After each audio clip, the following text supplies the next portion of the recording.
Hi dears, good evening. പുതിയ വിശേഷങ്ങൾക്കായി എല്ലാവർക്കും സ്വാഗതം. അങ്ങനെ മാധവൻ മരിച്ചതോടും കൂടെ ദേവികയുടെ വീട്ടിൽ ഭയങ്കരമായിട്ട് അരക്ഷിതാവസ്ഥ വരികയാണ്. മാധവൻ എന്ന് പറഞ്ഞാൽ അവർക്കെല്ലാവർക്കും ജീവനാണ്. നേരത്തെ അയാൾ ഗുണ്ടായുസം കാണിച്ച് നടന്നിട്ടുണ്ടെങ്കിലും ഇപ്പോൾ പെൺമക്കളോട് ഭയങ്കരമായിട്ട് ഇഷ്ടമാണ്. അതിലുപരിയായിട്ട് രാധികയ്ക്ക് കൊടുക്കാതിരുന്ന ആ ഒരു പഴയ സ്നേഹം മുഴുവനും ഇപ്പോഴായിട്ട് തിരിച്ചു കൊടുക്കുന്നുമുണ്ട്. അതുമാത്രമല്ല, അധ്വാനിച്ചാണ് ആളാണെങ്കിൽ കുടുംബം പോറ്റുന്നത്. എല്ലാ സന്തോഷവും തല്ലിക്കെടുത്തിക്കൊണ്ടാണ് കഴിഞ്ഞ ദിവസം ആ ഒരു സംഭവം നടക്കുന്നതും അങ്ങനെ നന്ദൻ്റെ കൈകൊണ്ട് തലക്കടി കിട്ടുന്നതും. പിന്നീട് മാധവനാണെങ്കിൽ ദേ മരിച്ചു കഴിഞ്ഞു. അങ്ങനെ സത്യങ്ങളെല്ലാം വല്ലാത്തൊരു വഴിത്തിരിവിലൂടെയാണ് പോയിക്കൊണ്ടിരിക്കുന്നത്. പക്ഷേ ആരും പേടിക്കേണ്ട കാര്യമില്ല. ശാരികയുടെ കയ്യിൽ വലിയൊരു തുറുപ്പ് ചീട്ടുണ്ട്. അവൻ്റെ പേരാണ് കെവിൻ. അവനൊരു മഹാകള്ളനും ഫ്രോഡും മറ്റുള്ളവരെ പറ്റിച്ച് നടക്കുന്നവനൊക്കെയാണ്. എന്തൊക്കെയായാലും ശരി, അവൻ കൂടെ ഉള്ളതുകൊണ്ട് തന്നെ കുറച്ച് സത്യങ്ങളൊക്കെ ശാരികയ്ക്ക് കണ്ടുപിടിക്കാറായി. അതുകൊണ്ട് തന്നെ അവൾ ഉള്ള സത്യം മുഴുവനും തുറന്നു പറയുന്നുണ്ട്. അതായത് തനിക്കാണ് അവനോട് ഇതുവരെ പ്രണയമൊന്നും ഉണ്ടായിരുന്നില്ല. പക്ഷേ അവൻ സംസാരിച്ചത് എല്ലാ കാര്യങ്ങളും ഇതുവരെ റെക്കോർഡിങ്സും ആണ്. അതുകൊണ്ട് തന്നെ നടന്ന കാര്യങ്ങൾ എന്താണെന്ന് വെച്ചാൽ തുറന്നു പറയണം, പറഞ്ഞേ പറ്റൂ.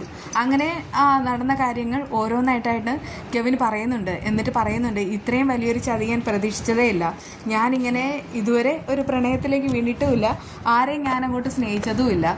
പക്ഷേ നീയാണെങ്കിൽ എൻ്റെ മനസ്സ് കവർന്നു. അതുകൊണ്ടൊക്കെയാണ് ഞാനാണെങ്കിൽ നിന്നോട് എല്ലാ കാര്യങ്ങളും പറഞ്ഞത്. നീ എന്നെ ചതിക്കുമെന്ന് കരുതിയതേ ഇല്ല. ശാരിക പറയുന്നുണ്ട്, ചതി എന്ന് പറയുന്നത് എൻ്റെ നിഘണ്ടുവിലില്ല. പക്ഷെ നിങ്ങളെല്ലാവരും ചേർന്നിട്ട് ഒരു പാവം പെണ്ണിൻ്റെ ജീവിതം തകർക്കാൻ നോക്കി. വേറെ ആരുമല്ല എൻ്റെ ചേച്ചി എന്തോരം പാവമായിരുന്നു, ഇപ്പോൾ അത് MLA ആയി എന്ന് കരുതിയിട്ട് ആളാണെങ്കിൽ ഭയങ്കര ബോൾഡായിട്ടൊന്നും അല്ല കാര്യങ്ങൾ ചിന്തിച്ചുകൊണ്ടിരുന്നത്. പക്ഷെ നിങ്ങളെല്ലാവരും ചേർന്നിട്ടാണ് ചേച്ചി ഈ ഒരു പരുവത്തിലാക്കിയത്. ഇപ്പോഴാണ് എനിക്ക് എല്ലാവരോടും ഭയങ്കരമായിട്ട് നന്ദി പറയാനുള്ളത്. എൻ്റെ ചേച്ചി ഇങ്ങനെ ആകണമെന്ന് ഞാൻ ഒത്തിരി ആഗ്രഹിച്ചു, പക്ഷേ ഇപ്പോഴാണ് ആയത്. അതൊക്കെ ഇരിക്കട്ടെ, പക്ഷേ നീയാണെങ്കിൽ സത്യങ്ങളെല്ലാം തുറന്ന് പറയണം. നിന്നെയെങ്കിൽ മാപ്പുസാക്ഷിയാക്കാൻ ഞാൻ ചേച്ചിയോട് പറയാം. അല്ലെങ്കിൽ മിക്കവാറും നിന്നെ തന്നെ മെയിൻ പ്രതിയാക്കി ജയിലിൽ അടയ്ക്കേണ്ടി വരും. അത് കേട്ടിട്ട് അവൻ കരയാണ്. എന്നിട്ട് പറയുന്നുണ്ട്, എന്ത് വേണേലും ഞാൻ ചെയ്യാം, എന്തിനും ഞാൻ തയ്യാറായിട്ട് തന്നെയാണ് നിൽക്കുന്നത്. എനിക്കറിയാം ആ ഇസബല്ല, അവൾ കാരണമാണ് ഞാൻ ഇത്രയും വലിയൊരു പ്രതിസന്ധിയിലേക്ക് പോയിക്കൊണ്ടിരുന്നത്. ഇനി എനിക്ക് വയ്യ, ആരോടെങ്കിലും എല്ലാ കാര്യങ്ങളും തുറന്നു പറയണമെന്ന് ആഗ്രഹമുണ്ടായിരുന്നു. എന്തായാലും നീ ഇപ്പോൾ യഥാർത്ഥത്തിൽ ആരാണെന്നുള്ളതും എന്താണെന്നുള്ളതും എല്ലാം വ്യക്തമാക്കിയല്ലോ. നിൻ്റെ മനസ്സിൽ എന്നോട് സ്നേഹമൊന്നുമില്ല. പക്ഷേ എനിക്ക് വേണ്ടത് എനിക്ക് ജീവിതമാണ്. എനിക്കാണെങ്കിൽ വലിയ പ്രായമൊന്നും ആയിട്ടില്ല. നന്ദൻ്റെയും ദേവികയുടെയും പ്രായം തന്നെ എനിക്ക്.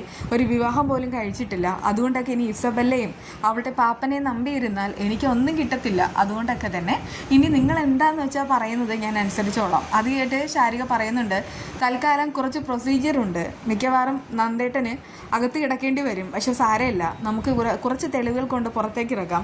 പക്ഷേ ഇതുവരെ ചെയ്ത കാര്യങ്ങളെല്ലാം പുറത്തു കൊണ്ടുവരണം. ഋഷി എവിടെയാണോ അതും പറയണം. അത് കേട്ടിട്ട് അവൻ പറയുന്നുണ്ട്, സത്യം പറഞ്ഞാൽ ഇപ്പോൾ എവിടെയാണെന്ന് അറിയില്ല. ഇപ്പോൾ ഈ കാര്യങ്ങളെല്ലാം അരുന്ധതി മാഡത്തിനും അറിയാം. അത് കേട്ട് ശാരിക ഞെട്ടിത്തരിച്ച് നിൽക്കുകയാണ്. എന്നിട്ട് പറയുന്നുണ്ട്, ഓഹോ അങ്ങനെയാണോ, അമ്മയും കൂടെ ചേർന്നിട്ടാണോ ഈ ഒരു കൂട്ടിക്കളി തുടങ്ങിയത്? അതെ, അതൊക്കെ ഞാൻ പറഞ്ഞില്ലേ. എന്തായാലും എനിക്കൊരു ഒന്നും വരരുത്. ആ സമയത്ത് ശാരിക പറയുന്നുണ്ട്, ഇല്ല ഒരിക്കലും ഒന്നും വരില്ല, പറയുന്നത് ഞാനാണല്ലോ. ഇതുവരെ കളിച്ച കളിയല്ല, ഇനി 2-3 പേരുടെ ജീവിതം നമുക്ക് രക്ഷപ്പെടുത്തണം. അതിനു വേണ്ടിയിട്ട് നിങ്ങൾ എൻ്റെ കൂടെ നിന്നേ മതിയാവൂ. അല്ല എന്നെ ചതിക്കാനാണ് നിങ്ങളുടെ തീരുമാനമെങ്കിൽ ഞാൻ പറഞ്ഞല്ലോ, എൻ്റെ കയ്യിലാണെങ്കിൽ നിങ്ങളുമായി സംസാരിച്ച സകല റെക്കോർഡ്സും ഉണ്ട്. അതുകൊണ്ട് തന്നെ അതൊക്കെ കൊണ്ട് ഞാൻ ഉറപ്പായിട്ടും ഞാനായിരിക്കും കോടതിയിൽ പോകാൻ പോകുന്നത്. കെവിന് പറയുന്നുണ്ട്, പ്ലീസ് വേണ്ട, ഞാൻ ദേവികയുടെ അടുക്കൽ വന്നിട്ട് ഇതുവരെ നടന്ന കാര്യങ്ങൾ മുഴുവനും പറയാം. അങ്ങനെയെങ്കിലും ദേവിക എല്ലാം അറിയട്ടെ. അപ്പോഴേക്കും ശാരിക പറയുന്നുണ്ട്, ഞാൻ പറയാം, എല്ലാം ഒന്ന് കെട്ടടങ്ങട്ടെ. ഇതിപ്പോൾ മരിച്ചത് എൻ്റെ അച്ഛനാണ്. എനിക്കറിയണം ഇതിൻ്റെ പിന്നിലുള്ള സത്യാവസ്ഥ എന്തെന്ന്. അതുകൊണ്ടൊക്കെ തന്നെയാണ് നിങ്ങളെ കോണ്ടാക്ട് ചെയ്യാനായിട്ട് ഞാൻ ശ്രമിച്ചത്. പിന്നെ ഒരു കാര്യം, ഇത് കഴിഞ്ഞാലും പ്രണയം മണ്ണാങ്കട്ടെ എന്ന് പറഞ്ഞിട്ട് എൻ്റെ പിന്നാലെ വരരുത്.